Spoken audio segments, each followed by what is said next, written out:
Stress can prove toxic to the body. We're all under too much stress, whether we notice it or not. Psychologist Alyssa Epple researches how chronic stress can damage the body and says it goes all the way down to the cellular level. Scientists say stress triggers a chain reaction in the body that can end up shortening the telomeres, the protective caps at the ends of our chromosomes. Short telomeres often predict earlier onset of disease and death. The good news is we can turn things around before they reach that state. In her book, The Stress Prescription, Dr. Epple lists 7 ways to reduce stress, beginning with embracing uncertainty. How much can you relax if you don't know what will happen tomorrow? Or if you don't know how plans will go later? Because it turns out when we're intolerant of uncertainty, we're much more vulnerable to anxiety and depression when stressful things happen. Another recommendation, let go of what you can't control, referencing the traditional serenity prayer. That prayer has so much wisdom, and that's why it sticks around. Then find excitement in challenges instead of fearing them.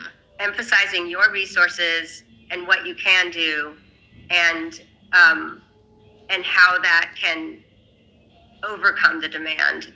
You can metabolize body stress through exercise, hot saunas, and cold showers. Also, immerse yourself in nature to help reduce blood pressure and anxiety, and create a sanctuary like a prayer closet to get away from the world. All sorts of mind-body practices, and I believe, prayer can do this too.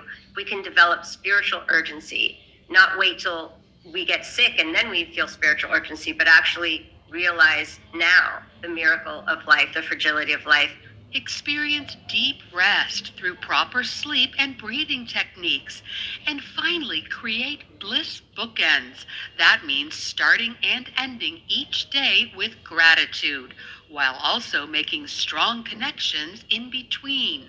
That is one of the ways that we cope with the big stressors especially well, is really through relationships, supportive relationships.